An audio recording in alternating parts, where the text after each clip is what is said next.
Hello and welcome to Resident Evil Revisited, our brand new show here on youtube.com/MCFixer. I am one of your hosts, MC Fixer, joined by our usual suspects, the ragtag group they call us, the Resident Evil Masters. That's not true.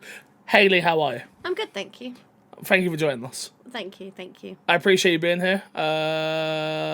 Did you play the game? No. Good talk. On to my right, your left, maybe YouTube. I don't know how it all works. The one and only Despawn. How are you? I'm good, my friend. How are you? I'm tired, brother. I'm tired. I'm not gonna lie. We agreed to do this. Like, oh yeah, Resident Evil. 9 games in 6 weeks. No problem. They said it couldn't be done. A stupid idea. Even for me. And I'm like, I'm beating these games in like 4 hours. Like, my first run, 4 hours. My second run, 2 hours. But I can't believe how tired I am just playing through them back to back to... I'm having a great time. But Jesus, killing me. And of course, the host of the most, the boast of the coast, the roast of the nost. I'm very tired, guys. Shotgun McPain, Nick, how are you? You know, I'm all about the nicknames, whatever it is. You know, we need these nicknames. We need these monikers.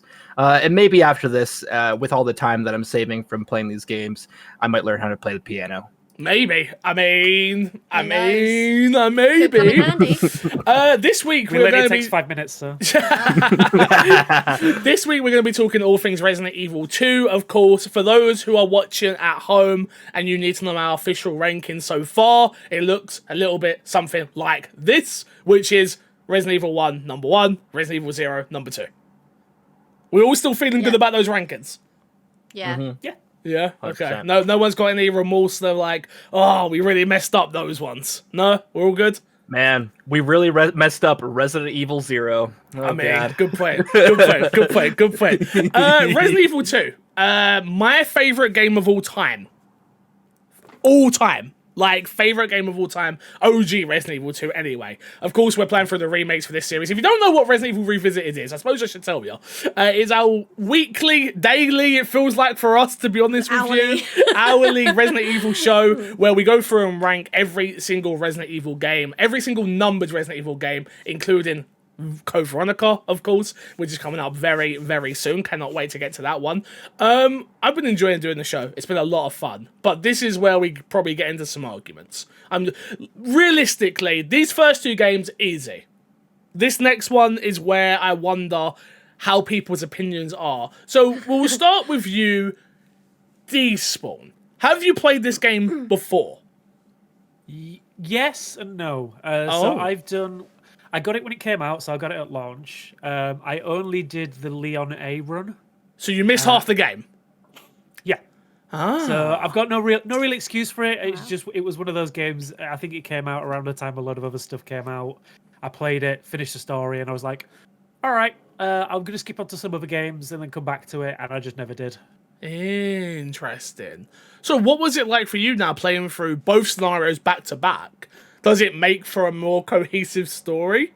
Or is it a better experience now, I suppose, than the first 100%, time? Yeah, definitely. You definitely get a lot more from it now with understanding both sides of the story and obviously, without getting into spoilers for plot endings and stuff like that, obviously completing both, you get a more fleshed out ending as well. Yeah. There's you definitely get a lot more from playing both sides of the story.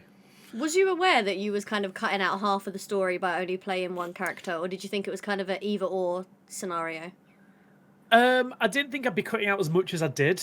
I thought that, again, it was one of those things that I was planning on going back to and doing the other side, but I just never did. But I knew that there was going to be like extra bits looking at it from another like point of view, but not as much as there actually was. It's weird. I can't imagine you playing half this game. That would be really weird to me. Shotgun, what's your experience with Resident Evil 2? When was did you play the OG, number 1? The OG one is probably the most, the one that I played most out of the trilogy. Oh, okay. The original trilogy. Because, man, like, again, as somebody who started with Resident Evil 4, Leon is my guy. So like Resident Evil 2 was the one I'm like, all right, if I'm gonna commit to one with tank controls, this is going to be it. Yeah. Because as a kid, obviously, it was like, oh, tank controls, like these seem harder than they need to be, yada yada yada. Obviously, with her fine taste. Once you come to your senses, sir, now you understand. Your palate has been cleansed, and you've played. And I'm happy to come these back. games.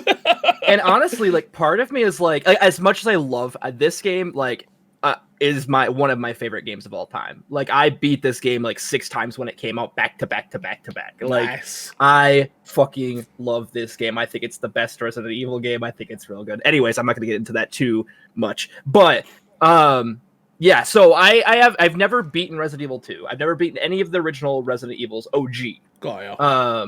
But what I this game just holds such a special place in my heart because I think it does everything the series does and more. But yeah, I really enjoyed this game. Yeah, I think for me, again, it's an obvious one for me, but yeah, this game is so up there for me because it does such a great job of staying true to what the OG was, but also adding enough new to the series that hardcore fans like myself absolutely love it. From a viewing experience, Haley, how is this game to watch? Because again, you don't play the games, you actually watch and read through files and stuff like that. Yeah. So you've obviously done 0 now, we've done 1, obviously 2. In terms of the elements you come for mainly, right, is story, world building, things like that, which is the files and stuff.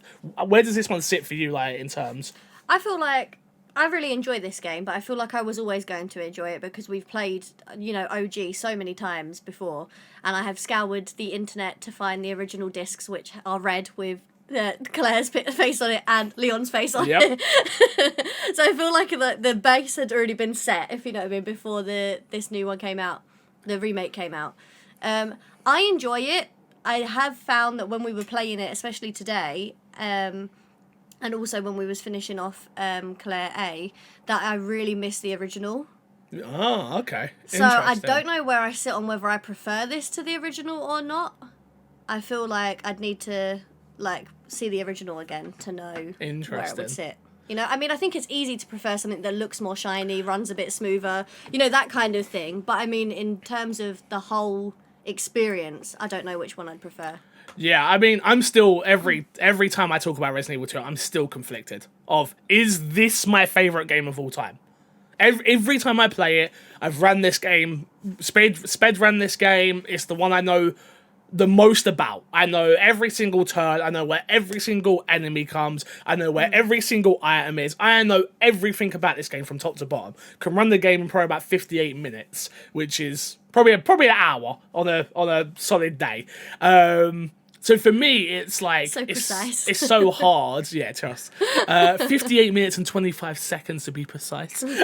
Shaving down 10 seconds. Yeah, here and there. Yep. Respectable.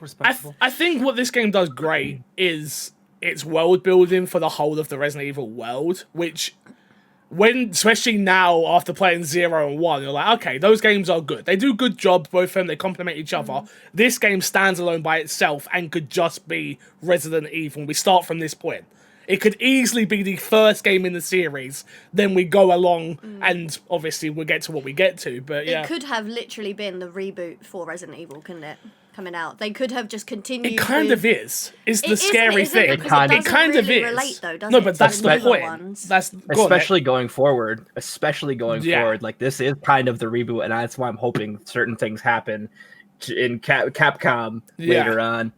But yeah, this game is.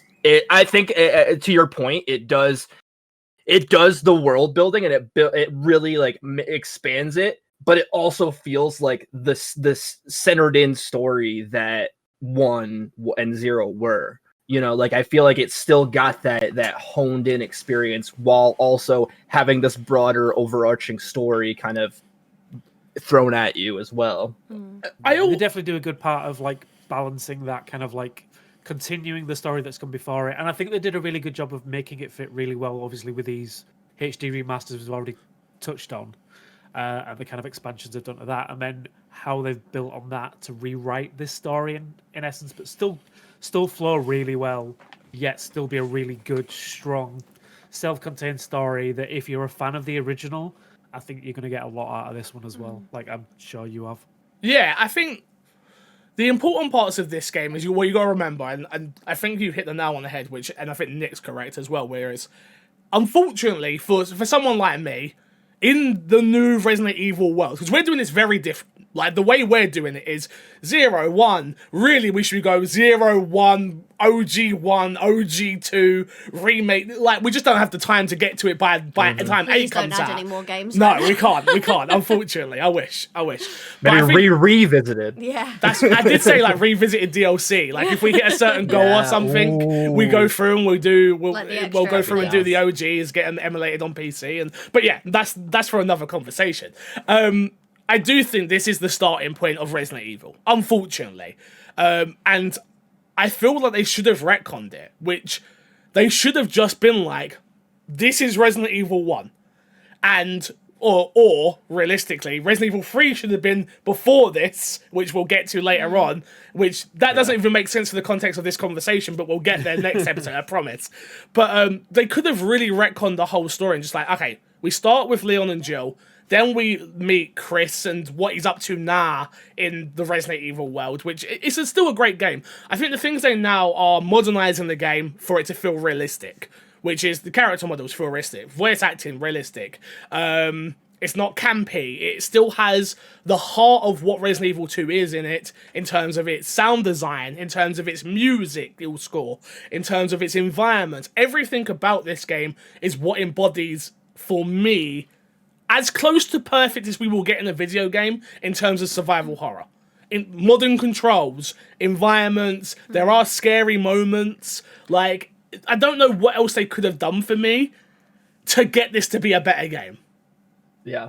Like, even just like the proceduralness of Mr. X. Yes. Like that making every time you could have a scare where you don't expect it. Yeah. Well, it's him.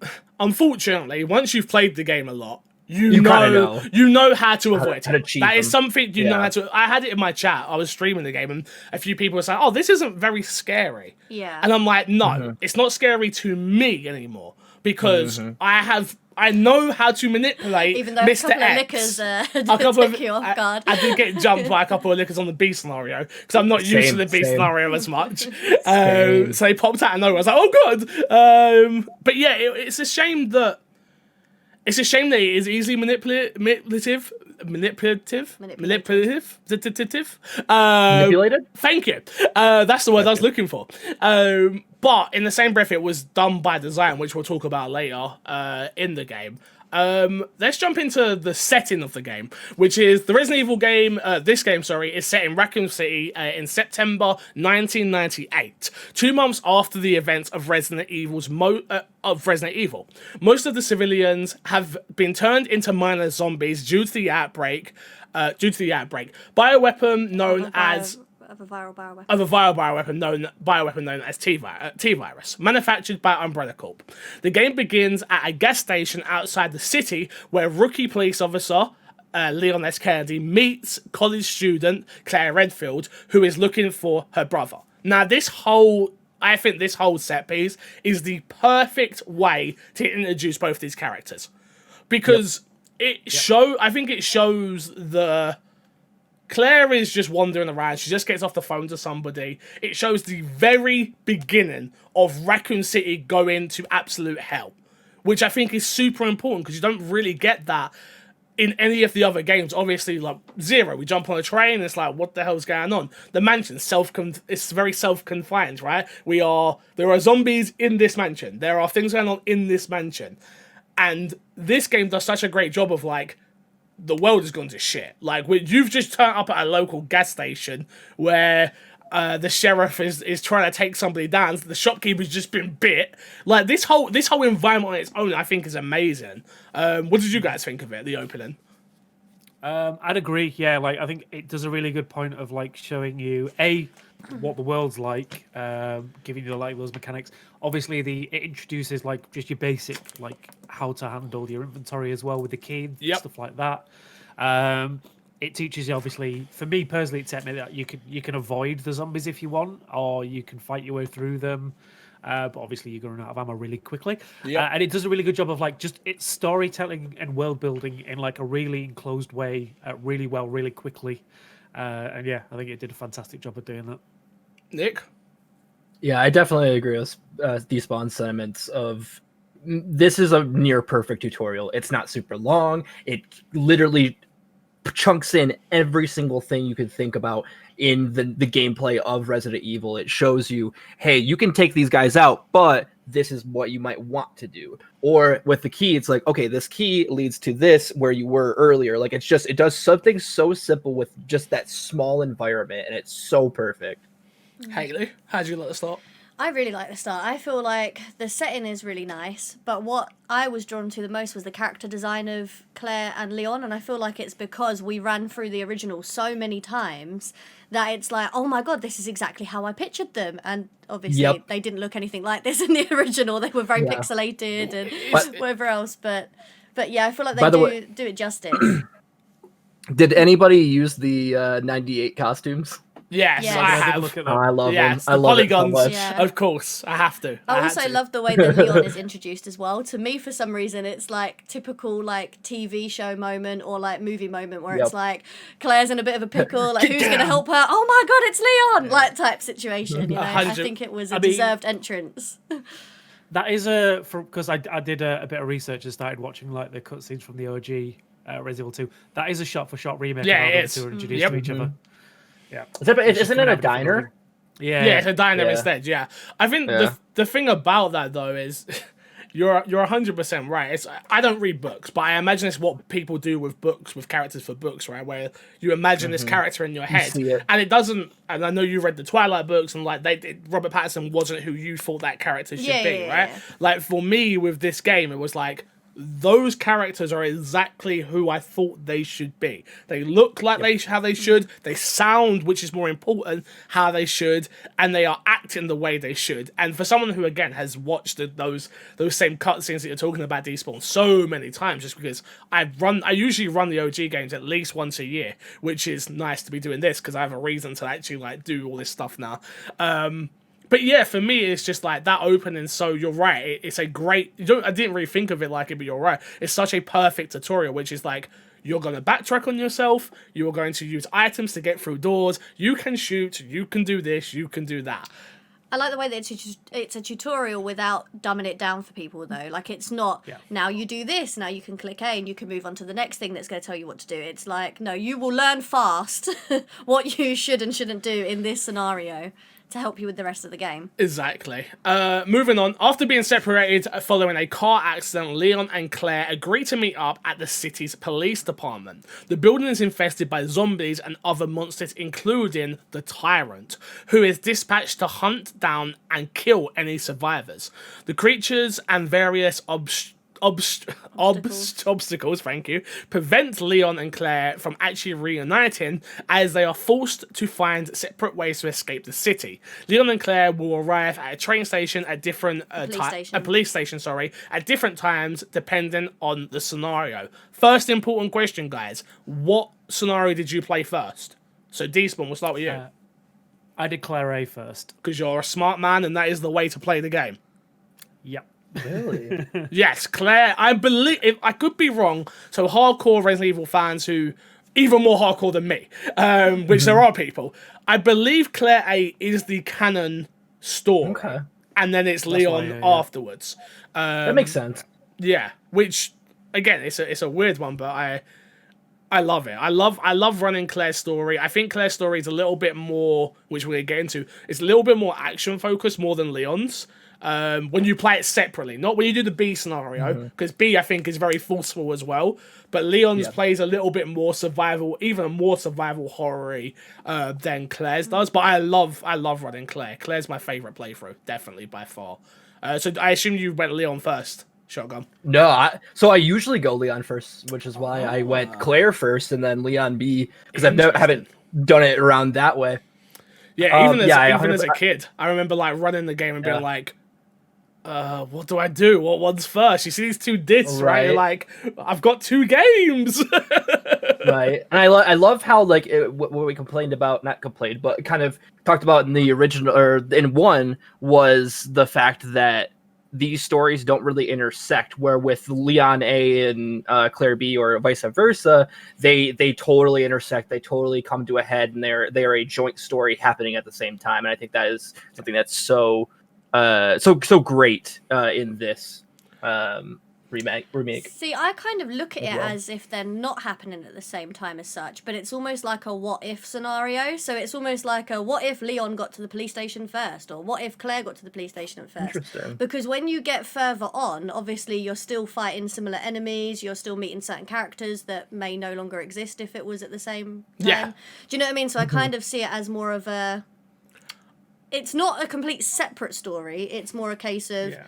If Leon had got there before Claire, this is what you would have seen. Or if Yeah. Claire had, do you know what I mean? That kind of I feel scenario. like get that. it's a case of not wanting to upset the audience, because I feel like if they would have totally taken away Tyrant 1 or whatever, one of those boss fights away from one of those characters, there would have been an uproar from fans of each of the characters specifically, right? If you are someone who just runs Claire and you don't get to fight whoever, whatever enemy type, because it made story sense, I think people would have been a bit upset, because that wouldn't have been a true remake. Again, that's where I think they paint themselves into a corner with this game. They did do interviews saying, Capcom saying how that this isn't just a remake, it's a reboot and blah blah blah.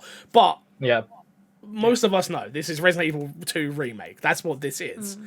And it's a shame that they couldn't... I agree with you, which it is more like a what if scenario, but I feel like they could have went that little bit further, especially with when you fight G1, G2, G3, right? Imagine it wasn't the exact same boss fights, but it was in different areas, and he was wounded that little bit more.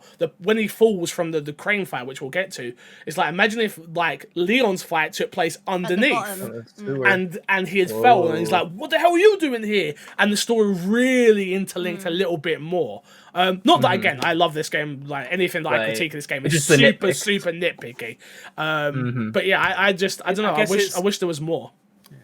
Go on. It's getting that balance between telling a cohesive, like fully cohesive story, and remembering it's a video game. And, like, Exactly. balancing Yeah. that out, yeah. Because what you're talking about there is if in essence you're gonna have to build more sections that weren't really in the original games.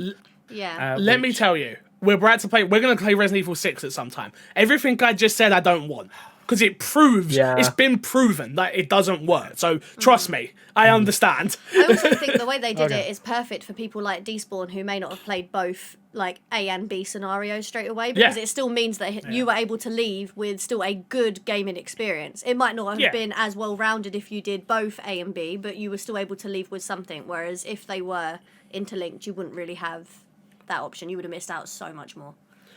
So yeah, like you say, you get a full play. You still get a full playthrough technically out of just doing one scenario, which I did when I originally played it. I think I've played it about 4 times now since. But yeah. Yeah, buddy. So Claire's scenario, in the machinery, Claire encounters Sherry Birkin, a young girl being pursued by a monstrous creature in the police station's parking garage. Corrupt police chief Brian Irons abducts Sherry, I didn't think of it like that, but yeah, definitely does, and locks her in an abandoned orphanage. Claire soon receives a call from Irons to trade Sherry for a pendant she had dropped during the abduction, threatening to kill the little girl if Claire doesn't comply. So we'll start from there, which is, obviously there's a little bit more to that. Claire gets into the police station. She also meets Marvin, which I want to go back and start with Marvin, because I think he's such a key component to the game, the story, and they actually built out one of my favourite characters in Resident Evil 2 to a level that I wasn't expecting. I expected him to die so early on, and he doesn't. He sticks around a little bit longer than he does in the OG, and there's actually like a reason for it. He's an integral part in saving Claire's life, number one. He also gives her the knife, which is the most powerful weapon in the game, by the way, which is amazing.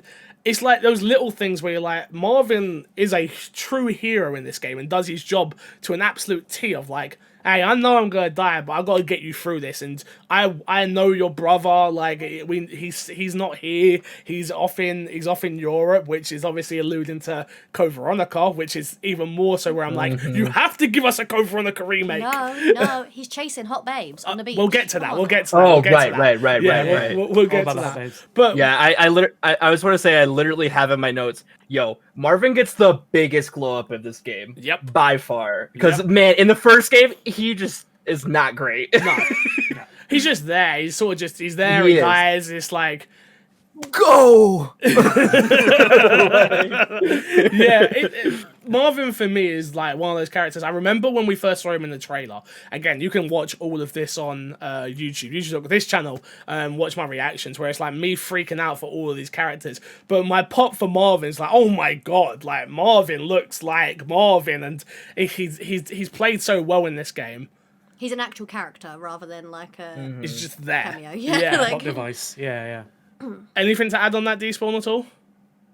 No, I think you're perfectly right there. He definitely feels like, I don't know who the actor who played him, but what was technically a bit part in the original game, they did a really good job of fleshing it out. And actually, the first point when you leave, again, spoilers for this entire game. Yeah, you're good. But when you leave, when you leave for the through the secret entrance for the first time, and he's like, "No, leave me behind. Take the knife. Be safe. Just save yourself." And it's that sacrifice that actually, like, you genuinely feel a little something when you have to leave him behind. It's like, oh, leaving him behind, I'm fine with. It's having to kill him. I remember when I played it, and I'm like, you actually made me kill zombie Marvin again, but I actually have, like, I actually care about this one compared to last time. And it's like, oh, man. But, like, the whole station, the whole police station is so iconic. And they do such a great job of adding to it and modernizing it for a modern police station. 'Cause that's not something I really thought of. Like, the metal gates that you crawl underneath, and, like, they would have some of this stuff in place. And it's really cool. I like it. I like the pamphlets they had, the advertisements of the police station, and the fact that it used to be a museum, and, like, just the advertisements for Raccoon City in general. Which, may I say, apparently only has a police station and an orphanage. Not sure about the pamphlets didn't mention anything else. What American city is incomplete or is complete without a gun shop? You know what I mean? There we go. But there was no pamphlet for that one in the police station. So clearly they import their guns from somewhere else. The reason I kind of took that was they probably do number one, being a lot cheaper than going to Kendo. Let me tell you. But I think the reason they've got all that, and that it's all propaganda, isn't it?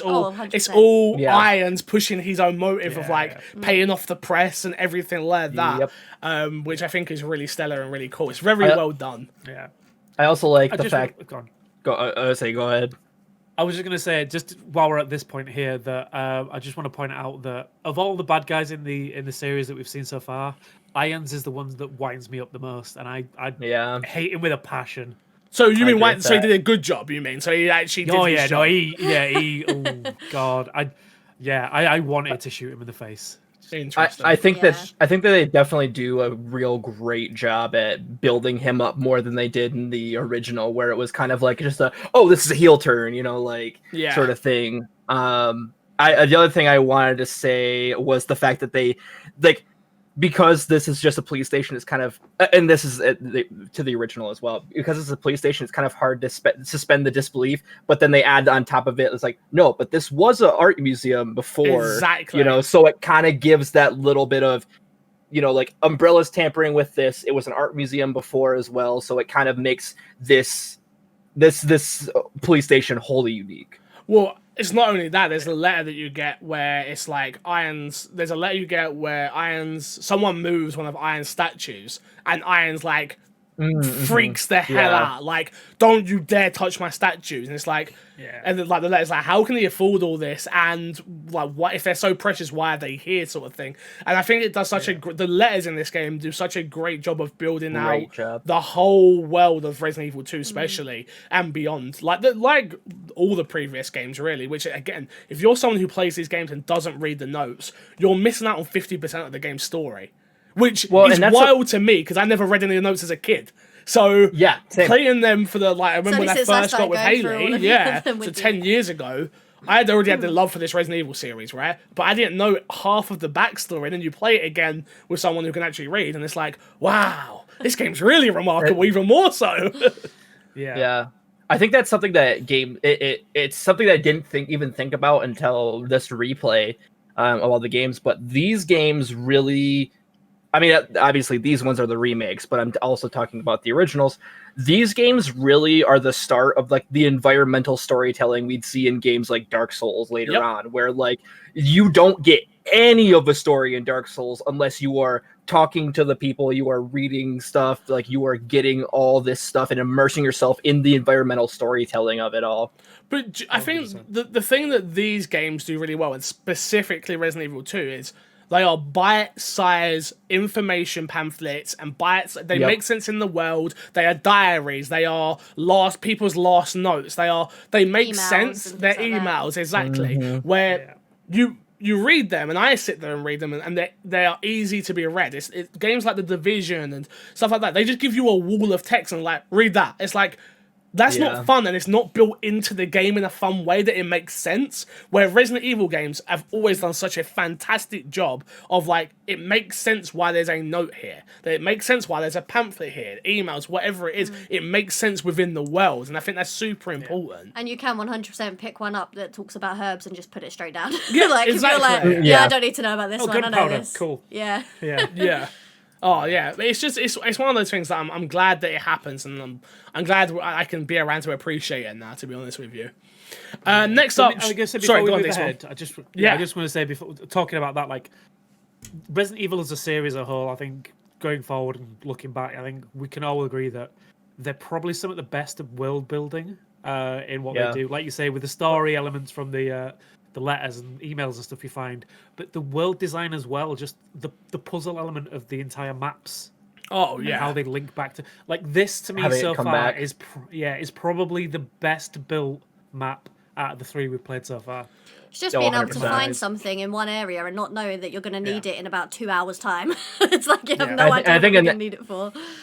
Going back to the Dark Souls comparison, I think that's another thing that Dark Souls ends up doing, later on, where it's like, hey, like this world comes in on itself. Like you get like in Resident Evil, you get a key and then it unlocks and you're like, oh shit, I'm back at the main hall in the police station. Like it's just so amazing at that, and it's so amazing knowing the original, like knowing that this happened almost like 15 years before the first actual Dark Souls game came out. It's extraordinary. And it's something I didn't even think about until this playthrough. Yeah, I think you're 100% right, Despawn, in terms of like the way this whole world is built is remarkable, because there's the moment that, so very early on you go and fight William Birkin 1, right? The first fight you have with him. Mm-hmm. And if you go all the way downstairs, you just got a locked gate and a box of something like you can't get into. And it's like, that doesn't pay off until the very end of the game. That if you decide to go back and get the items or use, like you have to make a conscious decision to go, oh yeah, I should go and check that out. And like, I wonder how I do get this thing. I wonder how this does work. Depends on which order you do it in, of course. Like everyone does it differently. Yeah. But for me, it's like, I remember when I first played Resident Evil 2 the first time and seeing that game, be like, oh, that must just be a gate I can't get through. And then it pays off, and you go when you get into like the nest. No, just before nest. Sorry, when you're in the sewers, and then you can come back up in the lift. You're like, are you kidding me? This was just down below the whole time. Like you're right. It's so remarkable. This map is ridiculous. It's actually shaped the way that I play games, because I used to watch you run Resident Evil games before I actually picked up a controller myself. Yeah. And because of the way that you have to always look behind you and look in really uncommon places and whatever else to get things for Resident Evil, it's how I play any video game now. If a video game starts me off facing one direction, I automatically turn around and look behind me, or like check in all of the corners. You don't know what you might find. Like, I know it doesn't always pay off in other games, but it definitely is something that pays off in this game. 100%. Sherry tries to escape on her own, but is soon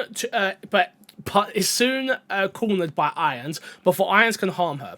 The creature that had been chasing Sherry returns and implants Irons with a G embryo, which I think, just to stop here because they're not going to really go into it, where So you have the whole orphanage sequence, which I think is fantastically done well. It does not overstay its welcome.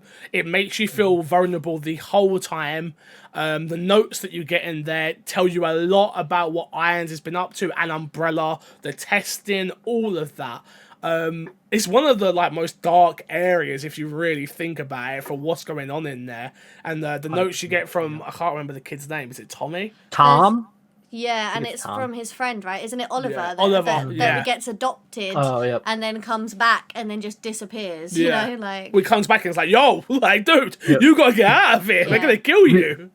Yeah, I think they're in that same note. It's like he came back and like his flesh is melting off of Yeah. him, and it's like, oh shit! Like imagining being a kid when that is happening in front of you, like. Well, when we were Jesus. walking up to the orphanage, we were like, strange place for, I know we've played it before, but just thinking about it for this podcast, we were like, oh, strange place for them to put gravestones, Yeah. It tombstones was just or a little whatever thing else. that we picked up Yeah, on. and then when you're in there and you're reading the notes from the children's perspective, and then you also see notes and things from the adults where it's like, yeah, we had to terminate all of them, because we didn't know whether this was going to break out or whatever else. You're like, oh my god, they actually just killed all the children. Yeah, because that one kid Right. come in and messed it all up for their situation. Yeah, I love the whole sequence again. I love playing as Sherry. I thought it was a very smart thing to do because you do play as Sherry in the OG games, and it's a very bit part moment. It's not very impactful or anything in the originals. It's just go and get this key. All right, through the vent, boom, boom, boom, boom. Go get the key, come back. Very similar to Ada, which we'll get to later on. But Sherry specifically, they actually build out that hate for Irons, her running away, her using her brain enough to then, okay, well, I've got to hide, I've got to grab this key, and I've got to try. She locks the door behind her when Irons comes through with the axe. It's they're just terrifying moments of especially if you put yourself in the position of a child that this has happened to. You've just been taken away from this stranger who has saved you from your dad, and then you just sort of go from there. I think one thing we kind of skipped over, I guess, is that first fight with Birkin. How did you guys find that fight?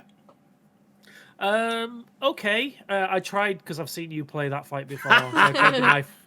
On normal, not as easy. Oh, it is. It is as easy. Yeah. It just takes a lot of practice. Yeah. I did get that. I think the first time I did that fight, I may have died just because my knife. I went into the fight without a knife. That was why. God, yeah. Yeah. So, fun fact, you do more damage with the knife on PC at a higher frame rate. So, what speedrunners do is Real they nerd stay... stuff here, real nerd stuff. So, what speedrunners do is they lower their graphics down and they lock the frame rate at 120 FPS because it does more damage with the knife. The frame rate, for some reason, is locked to the knife, so you get more swipes in terms of hits for each pixel. It's a whole thing. I do that for the Wow, back what a- end where we get a little bit with I think it's the third iteration G3, or the second, yeah. the second or third, where it's just the back and it's three. You hit him 3 times. I'm like, oh shit, this is fucking the damage in this. you Yeah. know? Yeah, once you find out the knife is the most powerful weapon in the game for boss fights, it's kind of super OP. Which you can see why 3 doesn't have it. You can see why going forward, I imagine 8's not going to be as powerful. To be fair, though, it kind of makes sense, not for logical sense, but for gameplay sense, because it is a Gameplay. survival horror Oh game. no, right? 100%. So they're betting most people won't be brave enough to get close enough to the enemies to try the Yep. knife. Yeah. So Well, it makes and sense on for it top to of be that- that kind of. This is actually the one you should use. Right. Well, on top of that, it's breakable, right? So it's oh shit, this is not something I'm gonna use because it's breakable, and I could use it if a zombie comes up on me, and hit him in the face. The more time, the fact that you get so many knives in this game is so hey, use your damn knife. It's so obvious, and even the way bosses are they stun or they open up, but it's very obvious. Where's your knife? Use it right now. Yeah. This is your time to swipe at this damn monster. I love that. I love that first fight with Birkin just because I don't love the way I play it anymore because I don't think it's very fun. But in terms of being down below, he is so powerful to you at that moment, especially if you go in very underprepared, right? You don't know what to expect. You don't know how to take him out. I remember playing it and running around. We played it. I did it this time, shooting a grenade launcher at him. It's like, no, that's not how you fight him. Like, there's a very specific way of like. You can fight him that way, don't get me wrong, and you will kill him, but there is a very specific way of like aim for the eye, shoot the eye, and that just expands and expands and expands all the way through the story, which I find super, super fun. Before we move on, again, character design. I'm gonna say. Go ahead. No, go on. You go first, Despawn. I was gonna say character design on Birkin. Like again, they've done a really good job of like pointing out those like hit markers and where you're supposed to go for and the weak points. Which, if you're not familiar with the series, like a lot of people, like you wouldn't know to just go straight for that eye. But I think it does a really good way of just telling you, just like aim for the big orange thing. Well, and the eye changes color when you do more damage to it. Like it gives you enough of a nod of like, yes, you are doing the right thing, but not to be like shoot the middle. Like As soon as and here's the health bar. Exactly. Here's the health bar, which would just totally take away from this entire game. Before we move on from the orphanage, I just wanted to mention with the whole feeling like quite sympathetic for the children and like pulling on your heartstrings. Something that we did this time around, which we've never done before, actually really made a big impact on how I felt about what had gone on at the orphanage, and it was reading the children's notes in a childish voice. Oh yeah, which sounds ridiculous, but like actually reading them as if they are children writing them actually makes it hit home, and you're like, oh my god, this was like a 6-year-old writing about this horrific experience.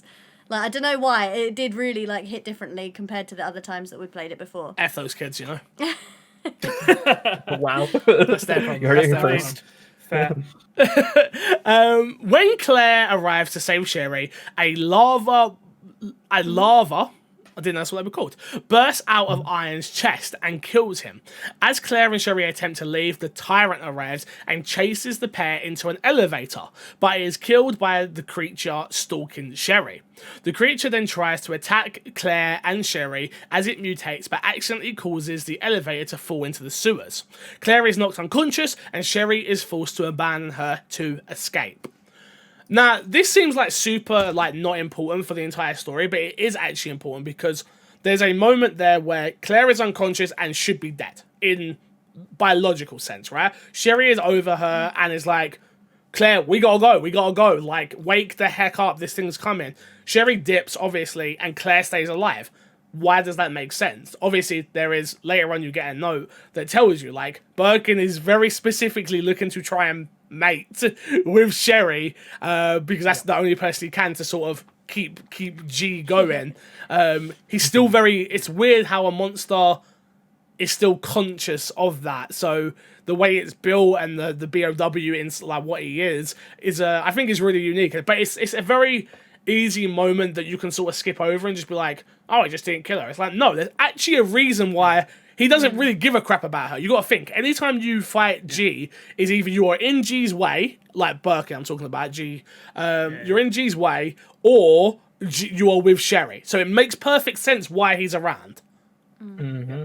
So I think they do a really good job with those, like, again, with the contextual stuff. Like, they do a really good job of telling the story about, like, it's all based on, like, the genetic information. He's looking for someone that can take those embryos and survive with them and gestate them, as it were.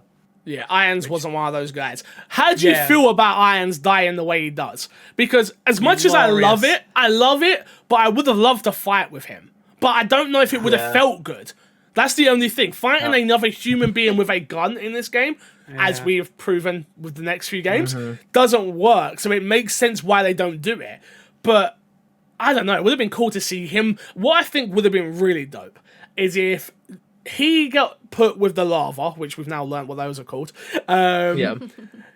And he would have transformed into, the swamp monster things that you end up fighting. Yes, that's Imagine if he would have turned into one of those, and that was the first time you encountered one of those. Yeah, but it wouldn't make Yeah. sense with the story, would it? No, it Because wouldn't. those swamp No. monster things, the reason why they are like that is because they've been in the mixed the sewers. virus with their DNA, and Yeah. that's how they came out. No, I 100%. Whereas the lava is Birkin's DNA. I understand. Come on. I understand it, but I just wanted something cool, something cool to Yeah. have come from him being, Yeah, no. like Yeah, put but it's in. karma, isn't it? It's like Maybe if he turned into a T-Rex, you know. Yeah.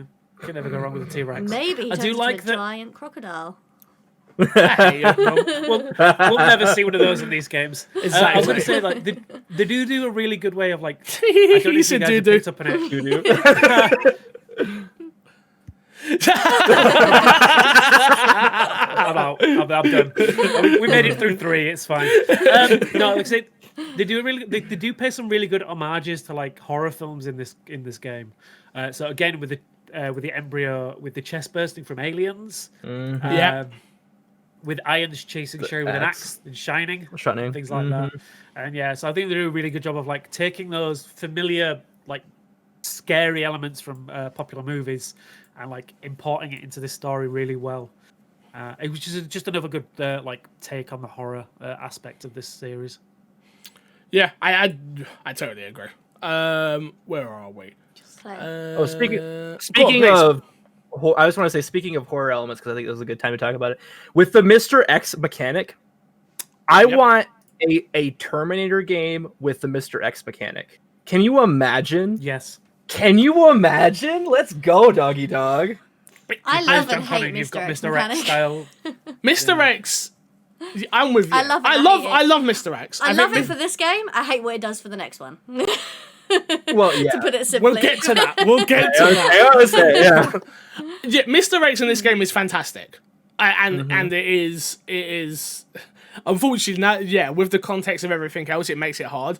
But Mr. X is fantastic in this game. I think he adds a whole new level of scary to this game for people who cannot handle being chased down. You cannot kill Mr. X. He is going to be on your butt cheeks. He's going to be chasing you. If you don't know how to maneuver him properly, if he doesn't see you, he won't come after you. Is Right. the whole thing. Well, So you can that's stand the around thing. corners and stuff and see him just walking around. Oh man, you can cheese him so much in the underground safe room, when Yep. he's just like, "Hey, what's up?" He's What's trying to going come on? through. Yeah. And then he's like, "All right, well, I guess I'm gonna go talk to the lickers then." You know? Yeah. Yeah. Yeah, I suppose we haven't spoken really about the lickers either. I think their design in this game are They're fantastic. amazing. Amazing. amazing. The first liquor you're introduced to, especially, just up. It's not. I don't think it has quite the impact that the original does, because the original impact is very Yeah. early on in your playthrough, and it is in that hallway. It's very, very iconic. You don't get that cutscene the way you do, but it doesn't. I don't think it would have worked as well in this game the No. way it does in OG. I think the way they're introduced, especially in Claire's story, you sort of making your way to that police to the I guess it's the staff room sort of thing, and it's just like, To the oh officers. god, I gotta fight you real quick. Or I can avoid you, but you're still you there when I try. come out. You could try and avoid them. You're giving people too much credit where you've spent on this game too much. I think if you play this game fast, you're actually alright. Like a lot of the time, Yeah. it's just people play the game quite slow, which is obviously part of the problem. But yeah, I love the lickers in this game. I think they're very well designed, and they sound creepy, they act creepy, and they can one shot you as well and take your head clean off. So. I was going to say the sound design for the lickers is, especially that first introduction, when the first thing you hear is them scream and like lift up a body off the Yep. ground. It's like, all right, that's something I don't want to deal with right now with my my 12 pistol bullets. Yeah. That's kind of something I wanted to circle back to Mr. X as well, is the sound design of his footsteps. His footsteps change depending on how far away he is, or if you're going down the stairs, or if you're in the little library room. Like, I love the fact that you can almost hear where he is just based on the sound of his footsteps. Yeah. I feel like even playing like with that, even playing where you're just like, okay, I know how to cheese him. It's still like, oh shit, he's coming, so I have to think about this like really quickly, otherwise he's gonna get me, you know. There's also that worry, like, especially when you go into rooms that you know are dead ends. It's like, obviously, after you've played it a couple of times, you realize that some rooms he just doesn't go in. Like the clock tower, he won't go in there. Yep. But the first time you do that, you don't know, and like you're running and you get in that room, and it's like, well, there's no way out of this room for me now. If he comes in here, I'm done for. Yep. And it's that little extra level of fear that's like you really gets you on edge. And I think it does a really good way of building that tension. If, like, say, like you know how to cheese him, it's nice and easy to just run around the map and avoid him. But like for those that are unfamiliar with it, 100%. don't know the rules to how it works, then it's like, it just adds that extra level of tension, which based on like building with the other enemies that are in the world, the lighting, the sound, everything else, I think it just ramps everything up like 10 times. So puzzles, we haven't spoken about those. Obviously, there are a fair few in this game. We have the medallion puzzle. You have the door lock puzzle, which we're going to get to in a second. How did you find the puzzles in this game? Did you enjoy them? Did you hate them? Because I think that's always one of those moments for people of like, if a puzzle's too hard, you'll just stop playing the game. I personally think the puzzles in this game are really well done in terms of context of the world, number one, which is most important, and number two, in terms of like a gameplay design, which everything can be done if you think about it. Just think about it and the information is there for you. Like, I always hate the puzzle games where it's like you're sitting there just like knock over your head, just like, what do I have to do? None of those moments ever happen for me in this game. I remember the first time I played it, and the big one that got me was the clock tower. The clock room, the bell room, was the first puzzle that messed me up. Where I was just like, forgot about the other cog. no, I didn't go back and get the big cog. I just left it downstairs, and I'm like, well, what am I meant to do? It's like, just go and get the other cog, you idiot. But it just didn't resonate in my mind. Like, oh, I need to do that. It's not one of those things where you're like, oh shit, like the game didn't tell me this. Like, no, you're just like you always know that you are in the wrong. Yeah, you know, exactly. Like The only puzzle that annoyed me a little bit was the plugs. I was just gonna say the plugs. The chest plugs. Yeah. A or B? B scenario. B is a definitely. bitch. B. Yeah. B's a bitch, definitely. I can imagine there's quite a few people that probably looked up the safe combinations and also the padlock combinations, especially those that maybe would not have read all the memos and like the letters, because the letters and the memos are not always so close to the padlocks. No. The safes, the combinations are quite close to them, you find in most of the safes, but the padlocks especially, they're not always related. Yeah, those are the ones I always remember. Jumping ahead a little bit. I think the safe ones were fine. The third one was very lazy though. Oh yeah. It's just like just on the back. The same room that you're in. Is the letter telling you where to find it? And it's just on the side of it. Yeah. And like, cool. All right. I think. Do you know why I think it's like that though? Is because if I'm not mistaken, you get a very decent upgrade for that one. Where it's a case of I can't remember exactly what you get. It might be a magnum upgrade. It's the shotgun. You're right. It's the shotgun. You're right. Yeah. So, and that shotgun is powerful. So I feel like it's one of those ones where it's like, we're going to make this one easier because you're about to go into Nest. And when you get to Nest, there's a lot to kill. There's a lot to kill and there's a lot to fight. And there's not that much ammo. They don't give you that much ammo in Nest compared to other areas. So, yeah. Let's get there, shall we? Yeah, let's try and get there. Down here. Thank you very much. Claire is found by Annette, Sherry's mother, who reveals that the creature after Sherry is William, her husband, and Sherry's father. The Birkins developed the G virus for Umbrella. However, William planned to sell it to the US military. Umbrella sent its paramilitary forces to confiscate his work, leading to William being fatally shot. To avoid death, William had injected himself with the G virus. As well, William takes his revenge on Umbrella's soldiers, sewer rats infected by shattered vitals of the T-Virus carry their infection into Raccoon City. Now a mindless mutating beast, the G-Virus drives William to infect Sherry, as she's the closest genetic match to William, and thus the most suitable host to spread the infection. Claire, go on. You want to add anything there? I just want to say, Annette really didn't care about Sherry at all. That's all I can say. She is was not done. winning Mother of the Year. She was just like, eh. If you're playing B as well, she doesn't even mention Sherry's once not mentioned that she once. has a child loose somewhere, which she has no idea if Claire's found or not, really. Like, So, could you say in the B scenario, she never sees Claire, so she doesn't know that her daughter has even left the house? you could stretch It's a what it. if. You're It's saying from a what if, from a what if scenario. It's a stretch. I mean, how would she know otherwise? If Sherry hasn't rang and she hasn't seen Sherry in the police, in the police department, in the nest, area. in anywhere, like, why would she know? So if you're going by your logic of what if, Sherry didn't even leave the house. That's true, But she did, because at the end there's a true ending. So But even when she saw Sherry in A scenario, she wasn't that bothered, was she? she wasn't bothered until the end. She was like, yeah, get up off of that dirty ground where you're really, like, in the way of everything. Oh, don't worry, I'm trash just going to leave compactor. you where you are. I'm off. She turns off the Like, cameras. she's like, meh. I've seen it's Star Wars. I know how trash compactors go. You know. Yeah, that cutscene is a bit of a kick in the nuts where, like, Claire's just gone through this giant fight, gets Sherry, and she's like, I can't help you. Sorry. Like, I'm way too busy trying to save the world, though. In the same breath, she is willing to risk her daughter's life to take down G, because if G escapes, it's going to affect the entire world, and boom. I can't remember who mentioned that in our chat when we were Someone did. playing. They said, yeah, it's Greedy one is, versus greedy the is. million or whatever, isn't it? So Well, it kind of like goes again with something that this game does all really well. Like we were talking about the orphanage, is the fact it also shows, even with Annette, it's how the lengths that Umbrella will go. Whereas this is the opposite, where she's the length she will go to keep the research behind and trying to get it from breaking out when it's not supposed to. Yeah. Yeah, even though there was things designed to stop it from doing that, but Yeah. sure. Yeah. But sure.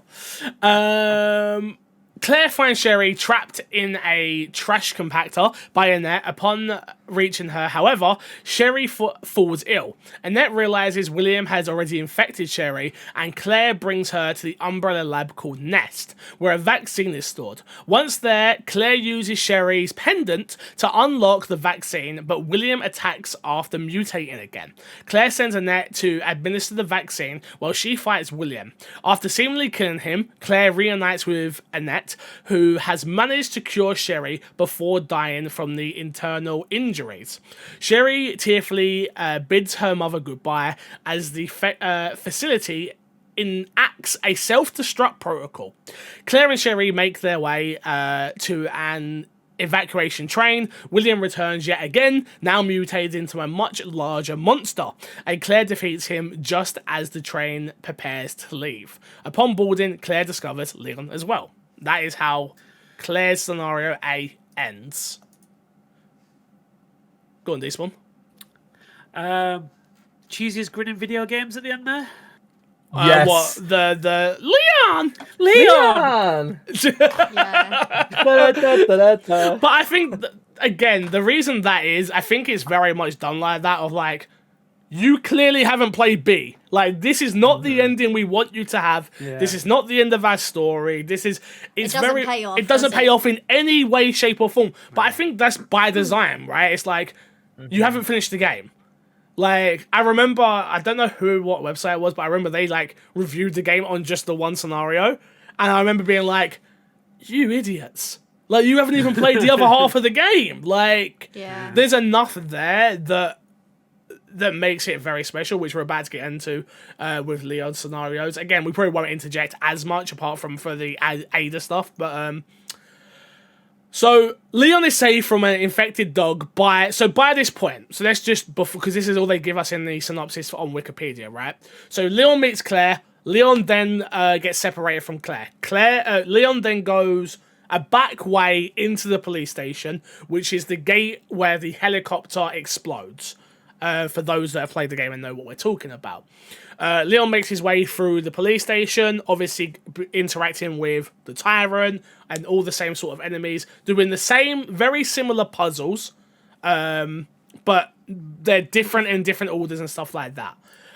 So Leon Before is then... you get there, something that you did today, because we played Claire with all of the custom outfits and things like that. Yeah. But you actually put Leon back to his normal everyday Yes, I did. outfit. Why did you do that?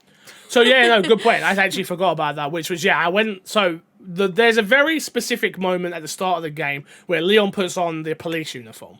And I think that's such an impactful moment in the game where it's like, hey, I understand the world's gone to shit and like what is going on is absolute crazy, but I am still a police officer. Yes, I'm a rookie cop.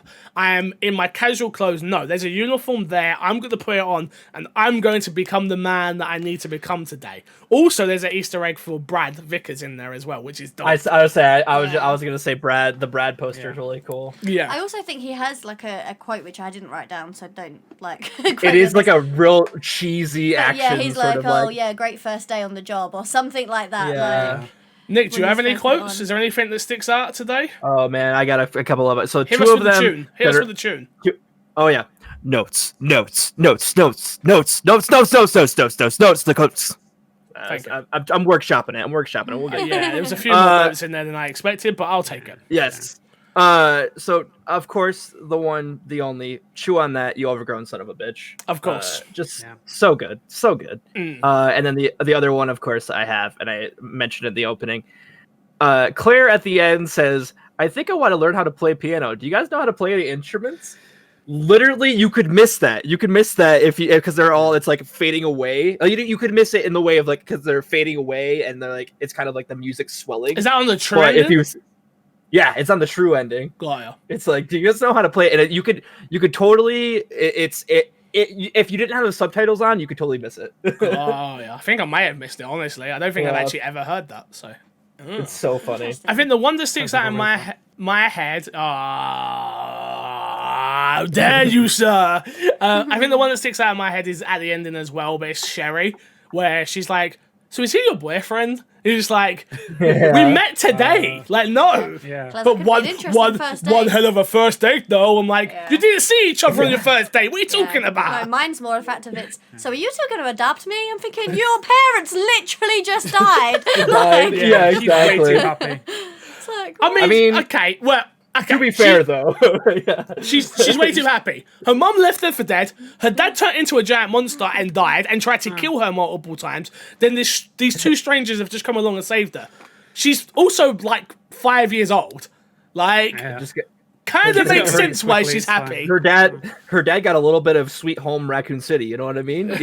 Like that. We don't want that. We don't want that. We want the Claire and Leon situation, raising Exactly. Sherry as their own. You know. I mean, They get the puppy apparently. Also- as well.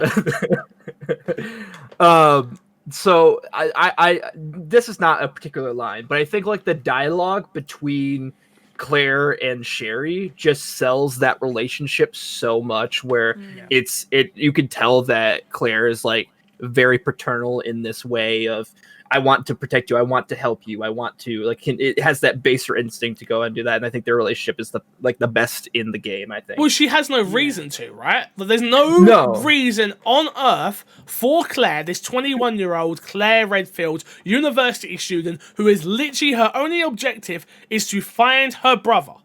which she now knows is but- nowhere near. Do we know what she's going to school for? No, Is that ever I talked don't about? know. I don't know. Maybe it's like either childcare or like a teacher, you know, like maybe that might be an aspect of it. It was like, okay, like she's interacted with, or she's like she's babysat or something. I get what like, I understand what you're like saying. the yeah. head canon of it is like, oh, this is a girl that this is a little girl that needs help. It is scared in this fucking already scared world, you know, scary world. So Yeah. I will say that Sherry's voice acting is amazing. Like we're talking about like Marvin, it'd be like a bit character kind of thing. That Sherry's voice acting elevates those scenes that she's in as well. Especially the last scene with her mother as well. And yeah, just all of the scenes with Claire, as you say. She's not the annoying kid. no. Yeah. And that's always the worry when there's She's a not kid in a tagging game. She's not the annoying kid that's following you, getting in the way, doesn't add to the story, doesn't add anything. She's just there for no reason. She actually adds to the game. She plays a key role in its story. Like, it's nice. Her walking animation is a little bit like Fable, though. You know, like the main character in Fable, where it's just A like little bit. little stiff, a little stiff. Can't say I noticed. I'll be honest. She's been behind you while you've been As I running say, I just past. run past her. I don't watch her, to be honest with you. She just stand there looking like a lemon. You know what I mean? Alright, Leon. Leon is saved from an infected dog by the FBI agent Ada Wong in the parking garage. They find reporter Ben Bertolucci yeah, we good? In the holding cell. You see, I can't say words like "and," but Bertolucci, I got you. In the holding cell, imprisoned by Irons for investigating Umbrella, as Ben tries to convince Leon to release him. The tyrant kills Ben while attempting to escape the police station. Leon is intercepted by the tyrant, but yet again saved by Ada. Before you move on, Please. isn't that the most awesome way for the tyrant to kill someone? Yeah. It's Arm so through the wall. horrifying too. The eyeball, like, That's pop. Again, it's another thing that emphasizes, like, man, we need this Terminator game. Get on it, Yeah. Capcom. No, we don't need it. Just keep making Resident Evil. No, I think you hit. There's some key moments there. I think Ben, who's a bit part player in this game, dies very early. But like the way he delivers his lines, the conversation, the small tiny conversation that he's had there is still super key. Of like, just let me out, like, like what? And he gives some super key information that like we already know Irons is evil because of the first scenario, but there's even more deeper. It's deeper Yeah. and deeper and deeper, and it's nice. It's like Leon saying, you know, if Irons has locked you in here, he must have a good reason. He's like, oh, he has a good reason. Yeah. Yeah, It's that he's a dick. Yeah, exactly. Also, Ada as well. Perfect moving her from a woman looking for her boyfriend in the OG version Yep. to being an FBI agent now. But she's not actually an FBI agent. But Yeah. the fact, Well, no, yeah, yeah. but no, but you hit the nail on the head, which is she's an independent. She's got. She even says it at the really at the end, which is like, I'm here to do my job. Like, you may not like what my job is, but I'm here to do my job, Leon. Like, get the hell out of the way. And it feels more Also- in line with what she gets later. Yes. Like, I think that it becomes They that retconned just that. like mysterious, the mysterious character, you know? Yeah. And also being 2-0 up on saving Leon's life in like 5 minutes. I mean, That was a good move. it comes back. It comes back around. While attempting to escape the police station, Leon is intercepted by a tyrant again. Blah, blah, blah. Leon pledges to help Ada retrieve the G-Virus samples to prove Umbrella's corruption. In the sewers, Annette Birkin ambushes the pair and shoots at Ada. Leon takes a bullet and passes out. Nah, this cutscene, I did not have a clue how they were going to do this when it first come around. And they do it in such a great way of like, okay, it's a perfect place to introduce Ada. Because Ada does the right thing. She patches them up, but she's like, yo, I'm about my business. I gotta go. Like, I've got to, look, I have saved you. You've now took, I've saved you twice. You've now took a bullet for me. It's like, all right, we're equal sort of thing. Like, I'm going to patch you up, but I'm leaving you here. You wake up when you wake up. If you die, you die. That's your problem. Like, sort of thing. But I think it still fits very much in turn of where Ada is as a character, which is like, she's not a complete dick. She does have some sort of feelings for Leon in terms of which are not earned at all, in my opinion. We'll get to, I don't know if they're going to go into it, but the kiss in this game was just like, it's very much, Random. I don't think it's random. I think it's her manipulating him. And I think that's how 100%. it's meant to be taken. It's not a case of like, She because actually- Leon doesn't insinuate it, she doesn't insinuate it, but it's more a case of like, Now trust me. I now need to get you on side. How am I going to go about getting you? I know, you're a young 21 rookie cop. I'm Ada Dan Wong. Look at me. I'm hot in this damn red dress. Here's a smooch. I'm going to get you on side, and you're going to go get that virus for me and bring it back. Like, I mean, I'd take on the tyrant for. yeah, but I love Ada in this game. I think she does a great job. Yeah, here it is. Ada pursues Annette, but is knocked out into the trash compactor. Leon rescues her, and they descend to Ness via a cable car, where Ada kisses Leon. Very key. Where Ada kisses Leon. Leon doesn't kiss Ada. Ada, injured, requests that Leon obtain the G-Virus sample. Now, this cutscene to me is super powerful as well, because Leon, she has openly said, like, this is a federal case, this is this, blah, blah, blah, blah, blah. And Leon's like, you're right. I'm not even set out for this type of work. This is above my pay grade. This is my first day as a cop. I don't have a clue what I'm doing. Exactly. Yeah. But I still like it, you know. I think that cutscene is very powerful. Of like him, like, no, I can do it. I'm good. Yeah, I'm gonna go do this. I'm gonna grab this, and I'll see you back soon in a bit, babe. And we're gonna smooch some more, you know. But yeah, Leon obtains the sample, but is attacked by a now more deadly William. Annette tries to kill him with some acid rounds, which definitely doesn't work, but is mortally wounded. Leon defeats William and tends to Annette. Now, this fight, how did you guys find this fight? Because I think this is the last fight with him that really has some big consequences. As Leon, obviously. Well, not technically, because you still have to one right at the end, technically. But yeah, whatever. Yeah. I like this fight a lot. Because I think, again, like we said before, it's such a well-designed boss of like, here's the two eyes on the front.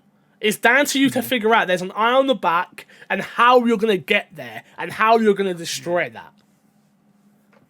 I thought it was a really well done fight as well. I think they do a really good job of like there's certain points in the fight where he will turn his back on you. Yeah. So like if you weren't sure, it shows you what you need to do. But yeah, for anyone who knows what they're doing, they know where to get and stuff. And yeah, again, it's super enclosed, so you've got that tension as well. And yeah, just a fantastically same as most of the fights in this. It's like just a really good, well designed fight. Good markers of what you need to do. And yeah, just a really well-designed area to fight in as well. Speaking of areas, what do you both think of Nest? Because Nest in the original games is super iconic in my brain because I had a save point at Nest and the doors like in my brain are still there. I don't love Nest in this part of this game. I don't think it's the strongest environment. I think it's very much there to serve a purpose for OG fans, which is like, yes, Nest exists. Yes, we blow up Nest. But it's very simple. Very, very simple. Even the puzzles that you get in this moment are a little bit too simple for me. And they're just sort of there and in the way. It's very much, I could have done with us being able to, the wristbands, again, story-wise, world-wise, make perfect sense. But they're just a pain in the arse. Yeah, for that whole bit, I thought like, there was only really one major puzzle, which was the herbicide pit. In the East Wing. So the East Wing is the major crux of the puzzles in that entire area. The rest of it is just walking down corridors and taking out zombies. But I thought that was well designed in itself. But yeah, it just feels like it was like an extra bit that they designed just to kind of pad out the story a little bit that didn't really need to be there. I do think story-wise, to give it at least a little credit and play the devil's advocate, because I largely agree with most of you guys' sentiments, I think it does a really cool job as well as something that we talked about in the original, where it shows that it reiterates that this isn't just, people that they're working on anymore. It didn't start out as people. Like there's Plant 43, overarching, and it's not as impactful as the one in the original Plant 22 or whatever it was called. 42. And then is he gonna hit us with whatever? We're doing Resident Evil Revisited. A man hits us with whatever. You're right. You get the numbers right, sir. All right, Plant 42. Plant 42. Plant 42. Thank Plant you. 42. We got it. Ben, what's his name? But yeah, and like adding on to that with like the plant monsters. I don't know what they're actually called actually. But the creepy factor of them is really nice, but I think they largely are taken out pretty easily. Just shooting the bulbs, but. Yeah, I think it adds more world building to it, and I think also like in terms of like another thing that does it is the alligator. That fight doesn't need to be there. It nods. It doesn't need to be there, but I think story wise, it has to be there because it's such a staple in the original games, and they did a great job of. Again, if you play 0-1, even more so, it makes more sense. Where it's like, Jesus Christ, they tested on everything. They tested on a bloody alligator. Like, what the hell? So it makes sense story wise again, and then I think that's always what's important. Is like, does it serve the story? And as long as it's serving the story and it's serving the world, it doesn't overstay its welcome, the alligator, at all. And the same with the plant monsters, which are super deadly as well. If they grab you, you're dead. Like, I already got that cool. They will chop you. They will chop your head off like no problem. They again have a really cool sound design. I like the way they sound. Yeah, they literally just sound like clickers. Yes, they in this game. But it's it's not a bad thing to copy, you know? No, yeah. No, true. I would say that going back to the alligator, there is no way, any shape or form, you could release a Resident Evil 2 game without that alligator in there. Exactly. No, not at all. There would be riots. Yep. Yeah. There would have been. I would have riots. You're 100%. They did it so well too. Yeah. I think it was, for what it was, it's like a really good cutscene or like set piece, as it were. For ramping up what was the OG version into the modern day version, I think they did a really good job of that. Leon defeats William and tends to Annette, who claims that Ada is a mercenary and will sell the virus to the highest bidder. Leon confronts Ada as the self-lab destruct protocol begins, where she admits to being a mercenary. Ada demands the G virus sample from Leon at gunpoint, but Annette shoots Ada before succumbing. Thank you. There's not even a B. Scrubbing. I'm cool with that. Succumbing to her injuries. As Ada falls off the bridge, Leon catches her, letting the virus sample fall into abyss. Leon loses his grip, and Ada seemingly falls to her death. Seemingly. That's what I said, seemingly. What did I say? No, I'm saying seemingly. Oh. You know, she was so dedicated to her job, she had to go straight after that virus, guys. All I'm saying is she's diving for that. Damn straight. As Leon attempts to escape the lab, he is ambushed by the Tyrant, now transformed into a larger and more powerful Super Tyrant, and engages in a final battle. Ada, having survived the fall, tosses a rocket launcher to him, which Leon uses to find and destroy the Super Tyrant. Leon boards the evacuation train, discovering Claire and Sherry already on board. Which is so satisfying. Man, like when you get that rocket launcher and you just obliterate them in half. Yeah. So when I played it, I had the rocket launcher on me already, because I've got the unlimited one unlocked. And I didn't realize if you shoot him once with it, he just blows up. He's dead. Like you don't get that Ada cutscene. I was like, oops, my bad, guys. Yeah, my bad. So my bad. I'm gonna say in your playthrough, she still owes you one. Well, she's dead. Yeah, she never comes back. Yeah, we don't know her. nope. Yeah. In my And they playthrough, never she's saw dead. her again. We never Oh my god. Bringing it all around. Of course. But that's not it. But that is not it. No, of course. We've got the actual ending, the true ending, Yeah. which is after Leon, Claire, and Sherry reunite, William attacks the train, having mutated into a gigantic, horrifying mass of fangs and flesh. Claire and Leon are almost that description. killed in the fight, but manage to uncouple the carriage occupied by William. The carriage falls behind and is consumed by the exploding lab, destroying William once and for all. As the three survive, finally escaping Raccoon City, they vow to continue fighting against Umbrella. Meanwhile, the USS operative Hunk completes his G-Virus retrieval mission. Bum, bum, bum. May I just say, I feel like, especially after revisiting Resident Evil 0, I feel like that does such a good job at getting you to care about Birkin before this game. Yes. I mean, you can still care about Birkin, but I feel like having the extra backstory makes you actually really see him as a human, not just as this annoying monster that's trying to kill you. Yeah. Well, that's the thing that I love about this game and both of the original and the remake, where it makes it's an interesting take on the Frankenstein's monster sort of thing, where Frankenstein actually becomes the monster because he's so like, in this case Birkin becomes the monster because he's so dedicated to his research and is like, I'm not gonna let this die even if I die, like, you know, like even and if he was I dead have anyway. to go through the pain. He was gonna die. Yeah. So yeah. He's like, why not see what happens? It could have been perfect, right? He could have been the perfect carrier. You don't know. Thinking about it, he could have ended up like, who's the Resident Evil Zero boss? What's his name? Marcus. He could have, Marcus. if he would have taken the virus and ended up like that, being able to mutate into slugs, he would have been so happy. But unfortunately, not quite what happened. And it makes, like you said, it makes sense, you know, playing Zero and like kind of like, oh, this might save me. And I think like it does. I think that's why the first form of G is my favorite, because you can see, you can obviously see the mutation, but you can still see him, and you can see the obvious pain that he's going through, and it's like, oh fuck, I fucked up, you know, like. May I just say, the 3 months between the original mention, and then this aged him terribly. That's what I'm saying. The cutscene, you're like, wow. Like You don't look young anymore. I would say that they do a really good job, especially with the VCR recordings that you find. Yeah. Do a really good job of humanizing him. Whereas, like you say, from 0 to 1, 0 mainly because that was where his main story was told. It comes across as like he's just a bad guy who's doing the experiments. This one, you feel like the genuine pain he's going through, and like they're stealing his research.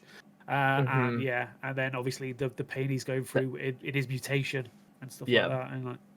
And the added effect really of good job of telling that. The added effect of like giving him his family, like showing his family, you know, that we hadn't seen before in the games. I mean, we had, but kind of if humanizing him that way as well. That he's not just like the Albert Wesker, where, you know, he's for the most part is just like the singular. He's a singular guy. He's a bad guy. You know. Wow. Like, Wow. So. Wow. Let's move on to Did You Know Facts. Number 1, a fan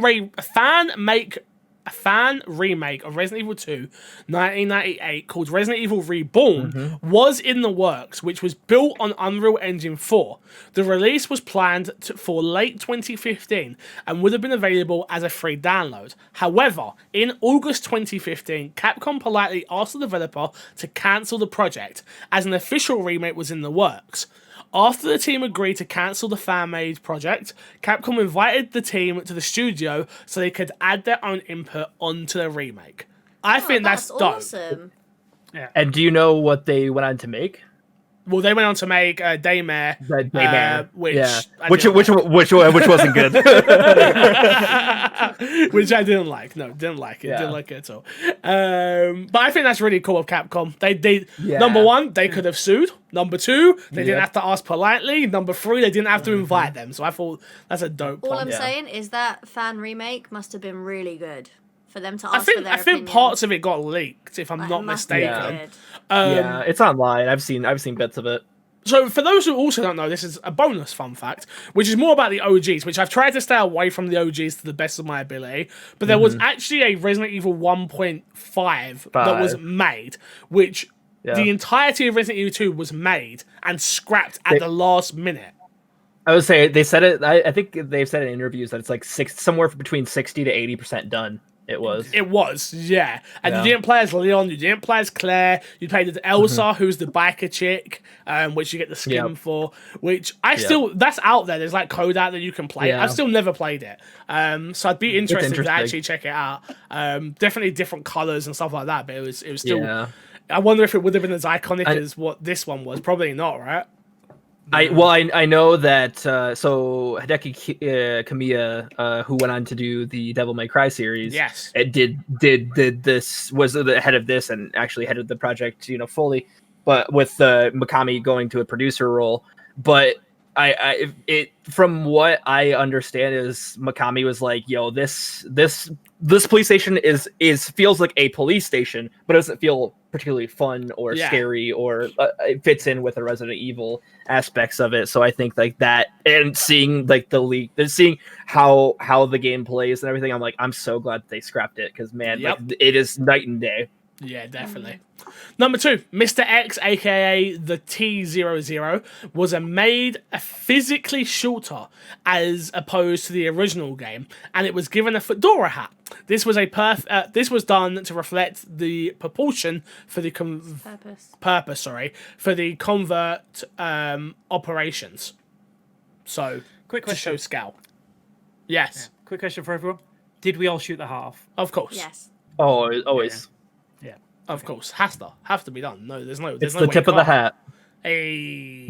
Hey. Number 3, the license plate on Claire's motorcycle reads J2198, which is another reference to the US release of the original game, January 21st, 1998, which is a dope nod.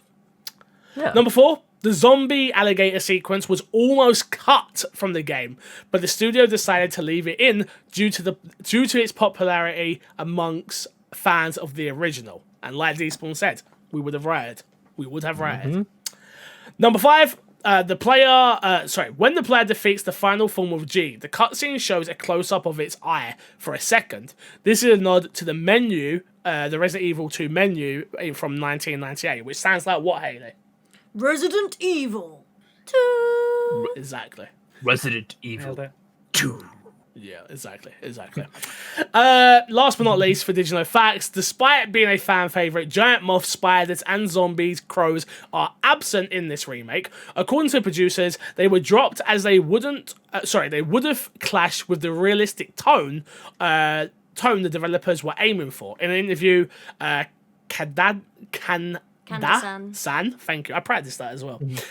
Also slated that Plant 43 enemies were almost skipped because the team told him that, quote, it's really hard to make a plant monster in a more realistic atmosphere, end quote. Him and the rest of the team kept discussing about Plant 43 for about a year, them saying it couldn't be done, and me as a producer saying I wanted it in there. Ultimately, a few enemies are not present, as we just said, moth, baby moth, evolved lickers, giant spiders, and crows. So, interesting. If I do say so myself. Honestly, probably a smart move. 100%. Yeah. The enemies we got, I think, worked out really well. Still Well, in this game, you've got spiders. You've got zombies, lickers, tyrant, Plant. G. Yeah. And I think that's kind of enough, right? Is that alligator? Yeah. I think the sewer monsters. Oh, I sorry, forget, the foul Gs. The foul Gs, yeah, you're right. And the foul Gs, which we didn't even talk about that whole scenario of the foul Gs. I hate that I hate part. them. I hate them so much. Yeah. They suck. They When you know get what on you're my doing, nerves. it's easy enough. It's just annoying. Yep. Yeah. Don't let them grab you. Because getting poisoned Don't is let a 'em pain in the grab butt cheeks. Before you move on, I just wanted to kind of move back to the police station momentarily. Please. Did you explore the other desks? Did you explore Jill's desk and have a look at like the different people around the police station? Yeah, a little bit, yeah. Not a lot, but... Because I think looked it's at all quite the- cool to see like where they would have Yeah. been. I know they're not actually all there at the same time, but it would have been cool I think there to see. needs to be a nod to Barry a little bit more. Like, there's no Yeah. nod to Barry. Which, Nothing. and obviously, you've got Wesker's office, you've got Jill's desk, you've got Chris's desk. Go on. We got a nod to fucking Brad. Like, Yeah. come on, I where's know the Barry. Barry love? It seems weird. Like, I don't know what they could have done. Maybe a Magnum. I guess there was the Magnum boxes. I wonder maybe he got fired. Well, no, I guess I was gonna say because of, well, I guess he didn't really collaborate with Umbrella, but also Umbrella was already it's a whole thing. It's a whole thing. That's Yeah. Yeah. By the time they left that office, he was still technically, as far as everyone else knew, a fully functioning member of STARS. So, yeah. Unless he chose to leave, maybe. But the But even office would still. still be there. Yeah. But I don't know. I just feel that there should have been something for Barry, personally. Let's rank those characters, obviously, as those who should know by now. Bless you again, so Haley. sorry. You're absolutely fine. Don't worry about it. This is how the list looks so far. You have favorite character for Resident Evil 0, Rebecca Chambers. Favorite weapon, the Magnum. And favorite location, the train. For Resident Evil 1, we have Chris Redfield. Weapon, the stun gun. Location, the mansion. Guys, we will start with characters. Despawn, favorite character in this game, go! And why? Because I think, honestly, Claire and Leon kind of sit side by side. I think Claire seems a bit more savvy, where Leon just seems like that fresh rookie cop going through his mission. And obviously, the interactions with Sherry worked really well for me. I think it kind of humanized it a little bit more, rather than just the Ada like subplot with Leon. So yeah, I think Claire wins out for me out of the two of them. Shotgun? I think you have an omission here. It says Leon Scott Kennedy. I believe it's sexy. I believe it's sexy. Is his middle name. Sexy Kennedy. Also, I didn't know that his actual middle name was Scott. But anyways, I did forget. Hey, you mentioned it. What's it stand for? I was like, I couldn't remember. But yeah, I always had the bit in my head, so sexy, it's yeah, that's it. That's Yeah, it. Sexy That's Kennedy. it. Yeah. I don't know. I'd say, I mean, I gotta go with Leon because he's just my boy. He's my boy. Like I just he's such a great, like you said, like I think it's the part where, you know, he puts on his RPD outfit and he's like, I am a cop. This is still my first day. This is still my first day to help people out. You know, I'm here even though my first day is Black Friday for a retailer. like it's still like I am here to help. So I really enjoy it. And I enjoy the Ada plot just because, you know, like of what it is and where it goes later on down the line. But yeah. Haley? Don't make me decide. You're not I don't deciding, you just know. gotta pick one. No, I know, but I can't even pick one. I've been sat here the whole time, like, toying up They're between so which good. two, because they're honestly, like, the best. Like, I don't know how to... Yeah. And I feel like I'm probably going to have to say Claire, because she's my initial thought. My only reason why I was going to say Leon instead of Claire is because I know what games are coming, so I know what my thoughts are going forward. But yeah, no, I think I can't do Claire wrong. I've got to say Claire, even though it's very hard to not say Leon. Yeah. Man, we're just disrespecting Chief Irons like this. Like he does a great Well, job no, in this game. Fuck He does a Irons. great job in this I mean, game. but yeah. Irons. Sherry. If I had to pick, I would pick Claire as well. I do think of Yeah. the two stories, I think she has the stronger arc in these games. Where if you're talking about the OGs, I think Leon's is stronger Yeah. personally. Yeah. But yeah, I think everything with Sherry's great. I think even the stuff with Annette, her dialogue with her was like, she's your daughter. Like, it's very Yeah. powerful. Yeah. It could have easily become, Claire could have easily been done wrong, which we've seen. Yeah. Jill. Like, Yeah, we've seen yeah. what we've seen so far with Jill. Like, she could have easily become a B part player in this story of like rookie cop and Leon's the main character. No, they are equal main characters, and if anything, I think Jill deserves. Claire deserves more love in my opinion. To be honest with you, Yeah, she's great. Well, I think the other thing is like the one that I actually was fighting with between Leon is Leon and Marvin, because I agree with what I said. We don't get you know, enough before. of Marvin. We don't get enough of him, but he has such a between the OG. If this was between the OG and the remake, like he is by far the best character because of how much better he is in the remake and how much more He's of the a most pivotal improved. point he is. Most improved Yeah. character. Most improved character. We give yeah. that's the award you never wear to get a football. I'm done with that. We're just like Yeah. most Yeah. improved. It's like you were shit Most before, effort. now you're great. Good effort. Also, we didn't talk about him that much, but I love the Kendo story. You know, Oh, where we it's just totally like- skipped Kendo. We totally skipped Yeah. Kendo. That's a great time to bring him up. I just wanted to mention, like, man, like it again, like it's the thing that this game does so well, where it builds this world and it makes it bigger than it needs, or bigger than it already is, but also feel personal and intimate. And I think that's why I love this game so much. Same thing with Kendo is the same as Marvin, right? Like Kendo has such a bit part player in the original game. He literally serves a purpose to get the shotgun in the OG games, which in this game, like as much as you get some ammo, you get a letter from Jill in this one, or not for you, but for Kendo. And there's even a bit of emotion there with obviously his daughter. His daughter's been bit. He's had to kill his wife already. It's like, just leave us alone. Let me deal with this. Like, you guys... He's not a bad guy, but he clearly is emotional, and I think they do a great on job. Your heartstrings, doesn't it? Where he's like, she's Yeah. going, "Mummy," and he goes, "No, Mummy's sleeping. I'll put you to bed soon." And you're just like, "Oh, I know what that means." Like, it's so sad. And then the gunshot rings out. Yeah. Yep. Yeah, it's just so You know- heartbreaking. One thing that I would have added to that point, a second gunshot.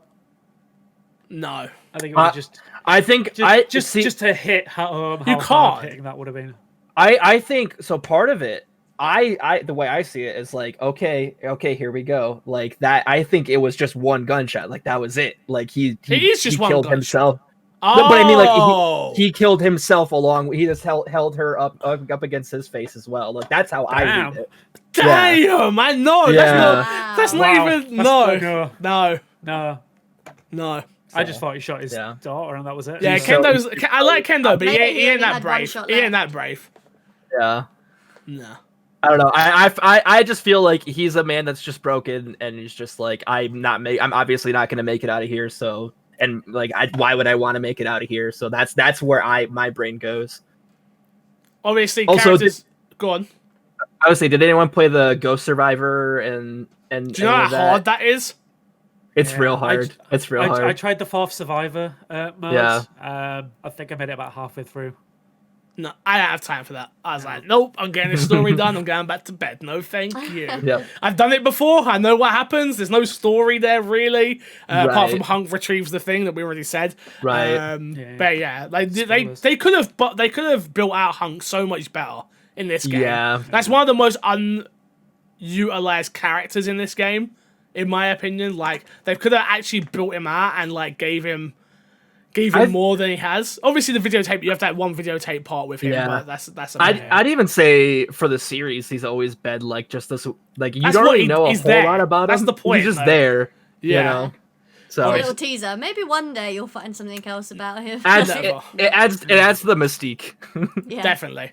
All right, locations. Favorite location, everybody. I will start off the police station, obviously. But do you want to read I through think the it's. locations? I mean, not really. I can if you want. Yes, please. Gas station, Raccoon City Streets, police station, orphanage, sewers, Kendo shop, Nest Lab. Thank you. I appreciate it. You're welcome. I think for me is the police station. I think it's like we already said. I think it's Yeah. in Resident Evil history. I think it's the most well designed map that links everything together. Everything bar Nest is so well linked there, and it makes sense why Nest isn't linked to it as well. It's not like it doesn't make sense. But yeah, I'd have to pick the police station. Hayley? I've got to go police station again as well. I feel like just the same reason why we've given, train for 0 and mansion for 1. I feel like Iconic. it has to be police station for 2. I feel like anyone who knows anything about Resident Evil will either automatically think mansion or police station. So I feel like it has to be police station for me. Despawn? Same. Yeah, police station. I'm not even going to give my reasons. You've already covered them all. Shotgun? It's the most iconic. Yeah. Yeah, PlayStation. Not only I think like while the other two are basely iconic and they do have their strengths, I think this is the strongest out of them. Not only because it's so iconic, but because it iterates on the mansion and makes something that is so wholly unique in its own. It's so hard to follow up something that was so pivotal in the original, and I think like they did it in flying colors, with flying colors. I mean, that's why we all hope for like a remake of 1, right? Like really, because we're like, if you get this same team to do the mansion, boy, look how crazy even that would imagine. be.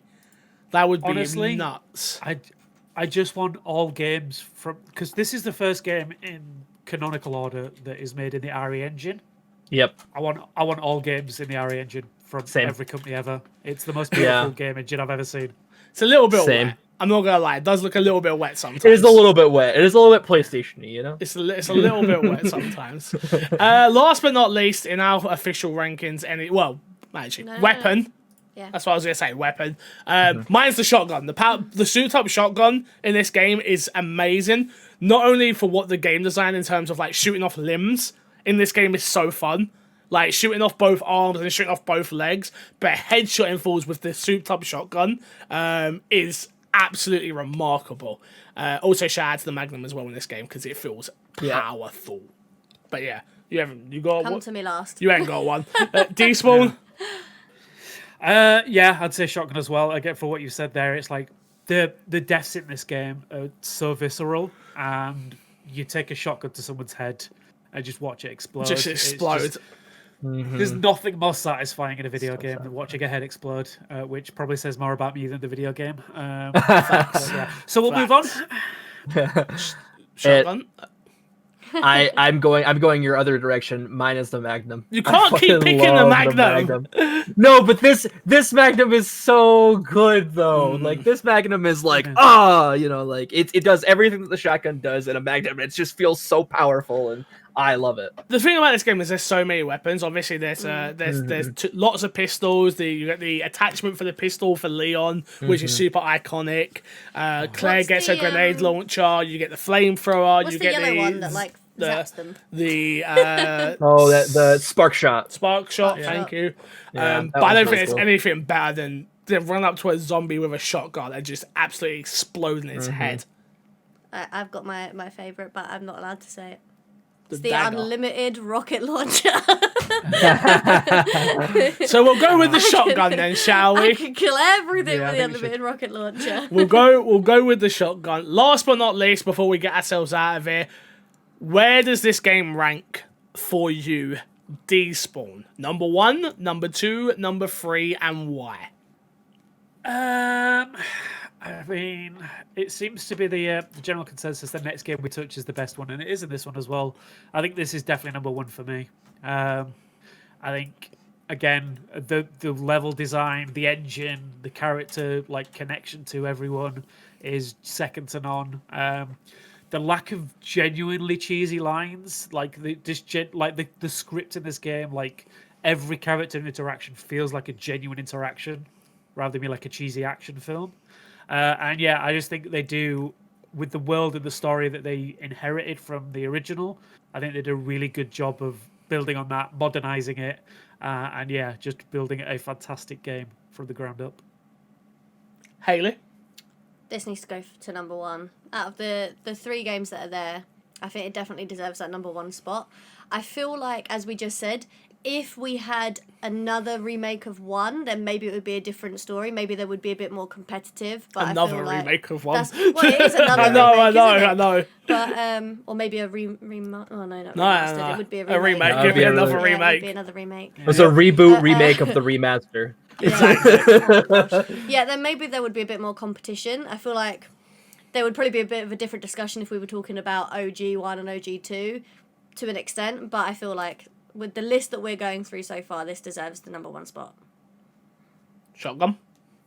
It's far and away the number 1 for me. I like this is the game, like especially remake is the one that made me want to crave to go back and get a faster run each time. I think it does so many things just as a remake. Like at the time, it was my favorite remake of all time. Obviously, I think it still might be, depending. Oh, Final it might Fantasy be. 7. You I would son of a say gun. Final Fantasy 7 does things that are so fucking big brain that I'm just like, oh shit, it's so good. And I think that this is the start. Like remake 2 is Two the big start different of games. that. Two big different Yeah, games. two big different games. But I think like this game is the pinnacle of Resident Evil. This game has everything that has ever been good about Resident Evil in one game. It brings every single element, and not only that, it's something that our Zero did was trying to get.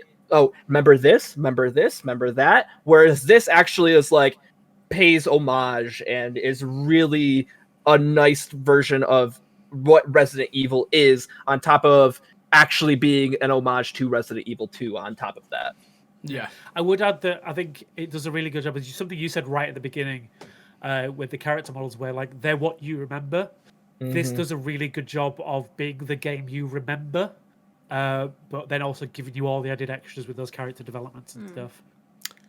It's obviously number 1, and it goes down in Resident Evil history. I remember the day it was announced.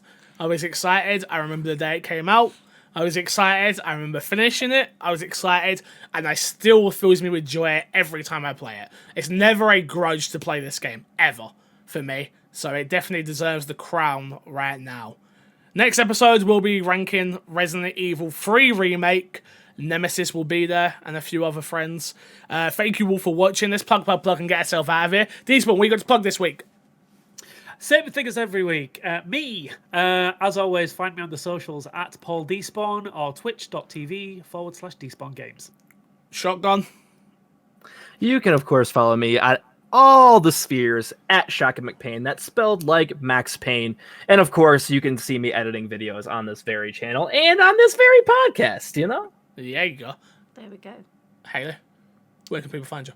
Twitter at the Haley Show 21. But more importantly, please give this a thumbs up and write something in the comments below.